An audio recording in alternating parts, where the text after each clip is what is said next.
And I see some of you are not yet here. Yeah, there's some who are here, I don't know where they have gone. But we still continue, and then they'll catch up with us as we move on. So today, we are going to continue maybe from where we stopped with the other facilitator yesterday. This is just a continuation of the same. And we'll be looking at some of the common systems for arranging essential drugs. You all know that when you are running in a business, and in this case, when you're running on clinics or pharmacies, we need to be able to arrange our drugs in such a way that it is going to make our work easy, and also for the people that we are working with. So what we have said, the topic is the common systems for arranging essential drugs. So, in this case, I know maybe you have a lot of expertise in your areas of operation, and you know some of these things that you do when you are running your businesses. I would like maybe to hear from I can maybe want to hear from some of you. When you are arranging your drugs in the shelves, maybe what systems do you use? Who can maybe lead us and tell us what are some of the systems that you use? Ben? We put them according to categories. So maybe these drugs are used painkillers, yeah. Yes, very well. Some? We arrange them in the order of the supplier we buy. The supplier? Okay, I'm going to stop you for a minute. Yes. This is a small group discussion, so you want them to be doing the discussion. I'll do You're that. moving to it? Yes. Okay, I'm sorry. Yeah. So if you we have different ways that you can go to arrange our drugs. In our case today, we'll be looking at four ways of arranging our drugs. And as you can see there, we have the alphabetical order, all by the generic name. We also have therapeutic or pharmacologic category, dosage form, and frequency of use. For us to be able to understand these four methods, I want us to sit in groups so that you can be able to understand what we'll be looking at, what are some of the pros and the cons of these systems. And then we look at which system do we use for our case. So I'm going to request from here, you pass here, you pick one piece of paper from here, then you go and see, we have group 1 here, group 2, and group 3 here. So you are going to sit according to what the instruction you are going to be given by that piece of paper that you are going to pick. That's it. The rest should follow. Pick one.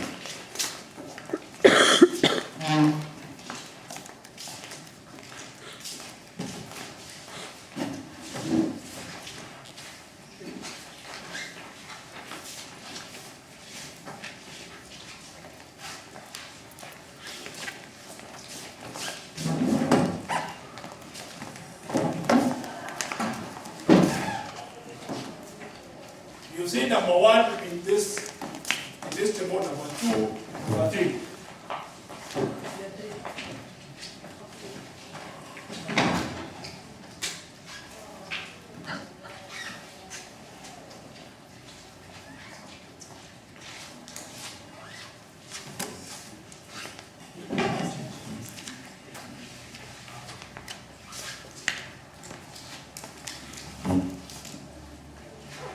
Okay, so to start us off, we want, so if you look, I'm going to give you some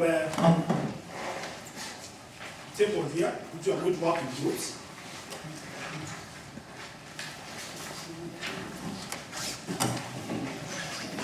So if you look at that table, that sheet that I have just distributed, you'll find that you have a table.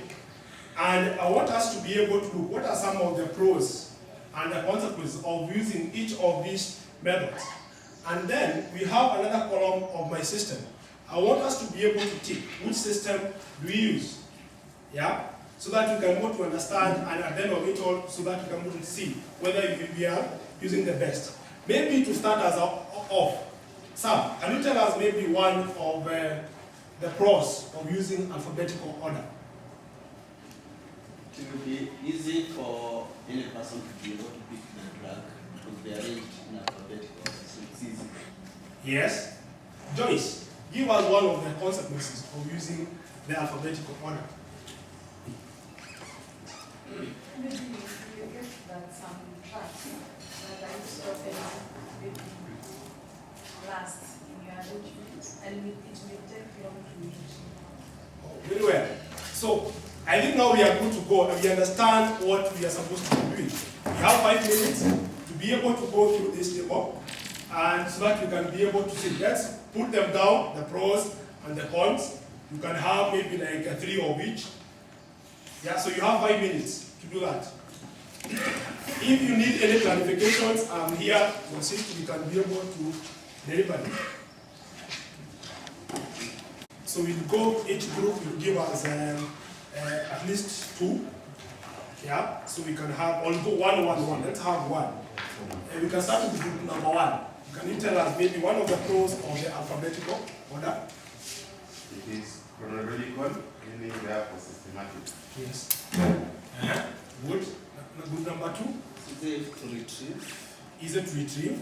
Yes. Group number 3. It's easy to identify. Easy to identify the drugs. Yes. And so we all you can all see now you can add. If there's one that has been said by another group, we can be able to add with what we had. Group, let's now start looking at some of the points. Group number 3, give us one of the points. Stock controls will be a bit hard. Stock control will be a bit hard. Group number 2. It may cause a challenge where you have a limited space. Yes. Yes. Group number 1. Group number 1. One of the points. 2 or more drugs of different classes may Yes. be mixed together, may be put together. Yes. Yeah. Yeah, good. So we can also add that maybe someone has talked about you require more space when you're using this because we have these alphabets. They might be a bit many. It also is going to be a number if the medication has 2 or more ingredients. So it will have different alphabets. So let's go to the second one, the therapeutic. Group number 3. What are some of the pros of using this method? It is faster to dispense. Faster to dispense. Group number 1. One of the pros. Easier for stock control. Easier for stock control. Number 2. It is easy to pick alternatives. Easy to make alternatives. For We cannot. Yes. It will also going to give us some professional presence. Because in this case, it shows you the understanding or how to understand the issue of therapeutic and pharmacology in that case. What are some of the cons? Group number 2, give us one of the cons. A drug may be used for more than one area of treatment. Yes, it can be used for more than one area of treatment. Group number 1, Wastage of space. wastage of space. Yes. Yes. Mix up. Yes.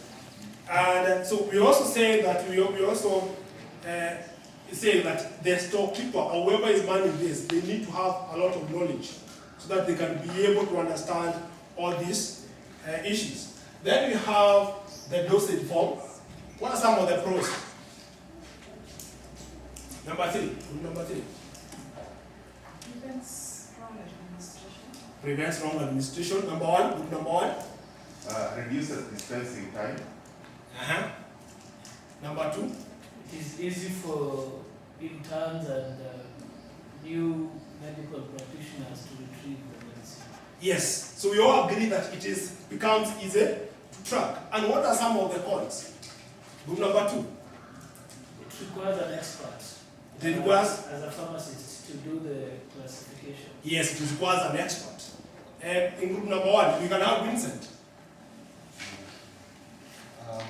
Longer time is needed to locate. Longer time is required. Yes. confusing. It can be confusing. Yeah? Douglas? The console. Yes, the cons. For which Dosage. Do dosage. dosing, Yes. it requires some expertise. It requires some expertise. Yes. Then we go to the last one, which is the frequency of use. How frequent are you going to use? Are you going to use these drugs? Who can, let's hear some of the pros of using this method. Perhaps you can give us one. It's easy to do stock control because you are able to arrange them according to the ones that have been proposed. Yes. Melvin? We can have a proper workflow because when you receive the prescription, you go immediately to the place where the frequently used drugs are, which is very close to the window of the pharmacy. Good, thank you. Joel? Another pro of using frequency use. You can make relevant purchases. You can make relevant purchases because you understand how they are arranged. Yeah. What are some of the cons? Mercy, give us one of the cons of using this system. Requires expertise Yes. and can have an exam. Yes. Some. Yeah. The cons, you are unable to control the stocks in terms of the expiry dates. Yes. And then let's hear the last one from this group. Can lead to serious errors in dispensing. Can lead to serious errors in dispensing. Dispensing. Yes, and you also want to add, it also needs maybe to be used in a combination with others. You cannot only entirely be able to use this. Because this is, if we use this, we may have those drugs that are not frequently used expiring without our knowledge. So it is important that we also able to understand this. So which ones do you, which is the system that you are currently using? Maybe from the different way you have, look at it. Which is the system you're using? Melvin, which system are you using? I'm using a mixture of three. Yes. The therapeutic category, the dosage form, and the frequency of use. So it's a combination. Yes. But I don't use alphabetical order. You don't use alphabetical order. Yeah, why don't you use the alphabetical order? Because with my training and background, I know the danger of putting things in an order where there's a possibility that you might dispense a wrong drug for a wrong condition. Yes. Good. And Joel, which system are you using? I've always worked with my employees and I've asked them to improve on the way they stock their stock. But apparently they are stuck with alphabetical and even not sure what to do. Yeah, that is good. Bias, can you tell us which system are you using currently? We're using the system of according to therapeutic or pharmacological category. Yes. Yes. And it's working for you? Yes, where we arrange them according to various therapeutic. That is very good. So we all see that there is no the right or the wrong that you can use. But you find that there are times maybe that you require to use different ones. You can combine, or you can use 2 or 3 methods. So the question is, does your current system work for you?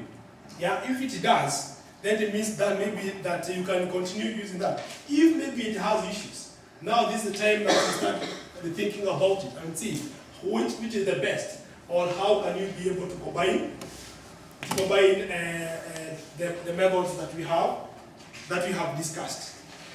So I think we have come to the end of that session, and it is my hope maybe that when we go back to our clinics, we'll be able, those who have challenges, like Joel who have said that he is dealing with employees, maybe not be able to understand some of these systems. We can be able to look into this and see which one is best and which one is going to work for us. So thank you.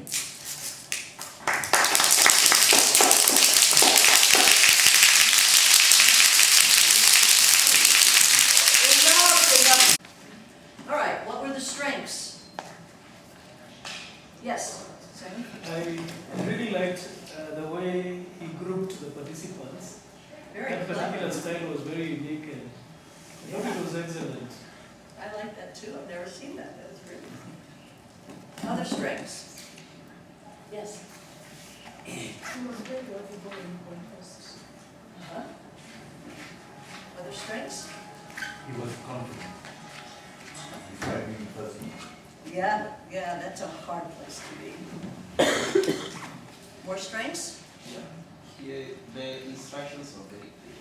What was expected. Yeah, Dennis? He is very holy. The village. Uh-huh. Yeah. I like the way he handled the groups and he was in control of the group.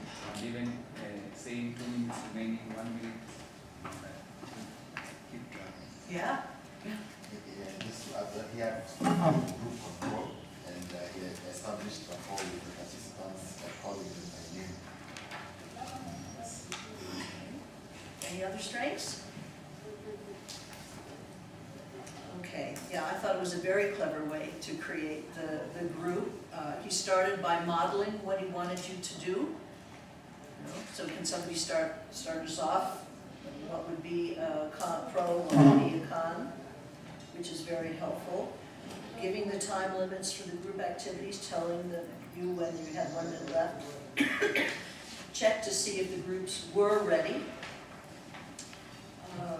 Ask different people to answer when you were doing the group debriefing, when it seemed like the same person kept answering for each table, so we made sure we were there. Ask people to explain their answers. Okay. Recommendations. Yes. When you decide to call names, when you're picking the people answering, you should strike a balance. You may end up, if you're not cautious, you might end up calling the same people. And some people at times feel they are left out. Why is he calling me? Yeah. So a better way might be, okay, could someone else at the table who hasn't spoken yet respond, and then you could make sure. Also, there have been, when you call names, at times there are some groups that tend to withdraw because what they have a feeling that maybe there's somebody, if you told them to volunteer, you get a lot of answers, but you call somebody who is blank, they end up maybe giving up. Yes, yes. And at the very beginning, that was something that was clear to me when you were asking for, okay, can someone start us off? What would be one pro, as opposed to say, Joyce, give us a pro, because that puts people on the spot. Yeah. To some extent, I saw him being tempted towards pleasure.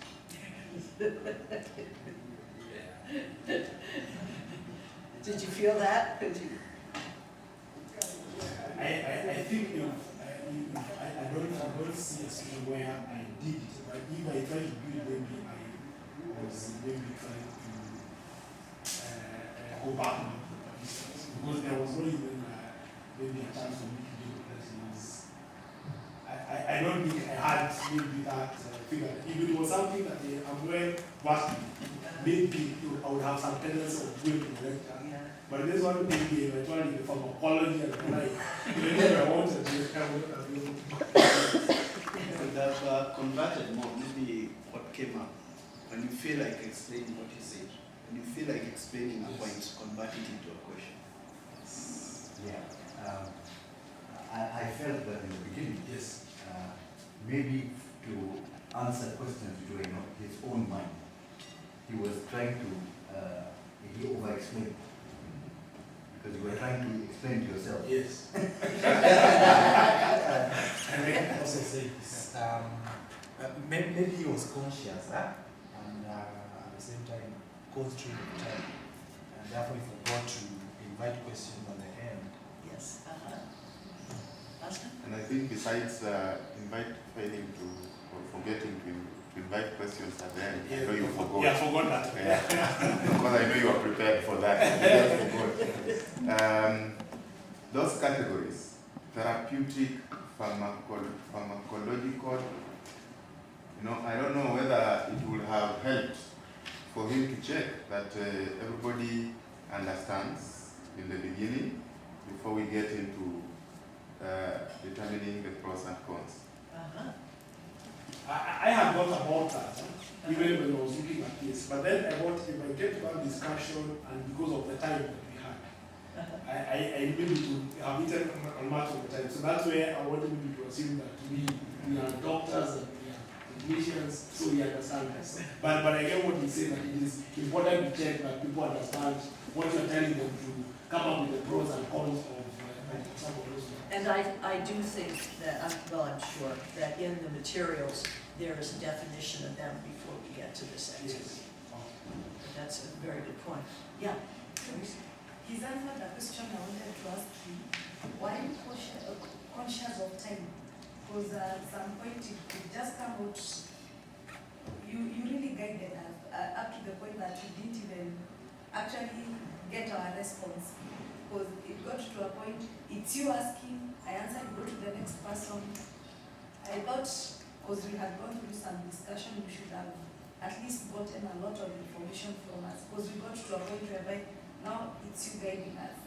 It's what you ask, that's the only thing we can answer. Because in my mind, I thought maybe you are very careful. I was very cautious of time. That's why I was, and I didn't want to, because I see, you are addressing the pros, the cons. At times, when I got to the dosage, I realized she told me you have 3 minutes. And it means that we have to write them. And that's why I said, at first, I said that you give us 2. But then I changed that 2. Let's have 1. Yes. Yes. Yeah, overall the presentation was very good. But then on my part, I noticed that it didn't switch off the PowerPoint when he was trying now to process. When the PowerPoint is on and you're talking, it shifts the attention also. People Well, that's my fault. I'm the one who's working it. I thought probably you should have nodded to you to switch it off. Because as you stand there and you're talking, we tend to concentrate so much on those colors, but then it's very crowded, so we may not even get the instructions as we speak. So probably it should have switched off when he's trying to emphasize on a point, and then switch on when he actually wants to use it. Very good But point. by then, I think that's a very good way of doing it. And personally, when I don't switch off when maybe whatever I was doing is on the board. But if I want to do something else, I want to first check and understand what I'm doing. I switch off. If you just press B from the laptop, it's way to switch it off. Maybe for those maybe we want to do that. Unfortunately, right now, now it is working. Okay. Other recommendations? Keep it up. Hmm? Keep it up. Yeah, you see, I think the first one it was good. I want to say he managed his strike very well. You see his body language changed. When he went there, he was first clasping his hands this way. Then he became open with us. Because that's how you manage strike. Right. So well done.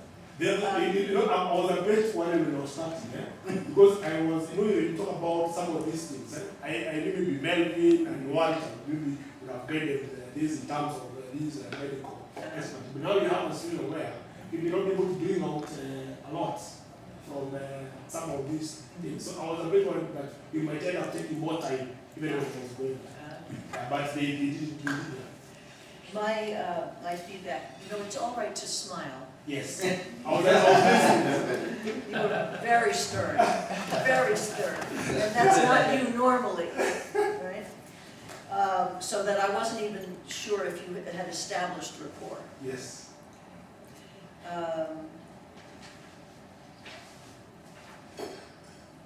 This will not be an issue when you're really doing this training, because everyone will already have the worksheet in their packet.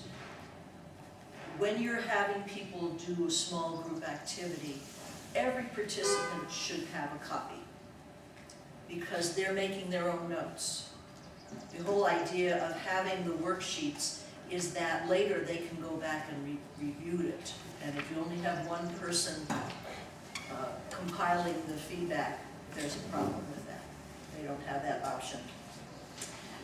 It's already been mentioned, it really can put people on the spot. If you call them by name, it's much better to ask for volunteers. Let's see. I think that you made that decision, you're only going to ask for one response from each group. But ordinarily, you would just keep going until you exhausted everything. So that the idea is that you want to get as much of the information from them as opposed from you. You made the decision to ask, who uses some of those systems before you started, and I interrupted.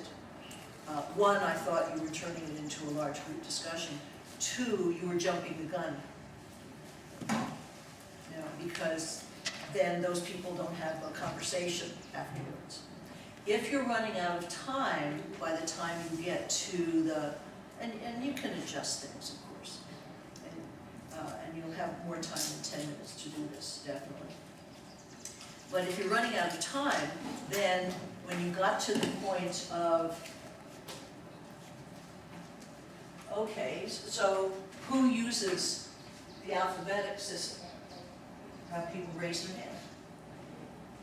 Can you tell us why? Why did you choose that?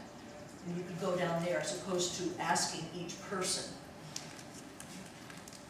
Because assumably you're going to have a lot more people in the room. So you want to get a sense for who's where and why. And you did a nice job drawing out, okay, why don't you use the alphabetical one? Let's see. I don't know that if it's cultural or not. So if it's cultural, I withdraw the comment I'm going to make. When I hear, so we all agree, so we all understand, I personally get very uncomfortable because I don't know that we all agree and I don't know that we all understand because you haven't done anything to find out about it. So where you went into lecture mode particularly was toward the end. So we all agree that systems have pluses and minuses. It would be better to ask them, so based on this, what is your sense? And based on this, how many of you are rethinking what kind of system you use? Let's see if there's anything else. Oh, but I thought for the first person, the first time, the first using this information was wonderful. So let's give them that.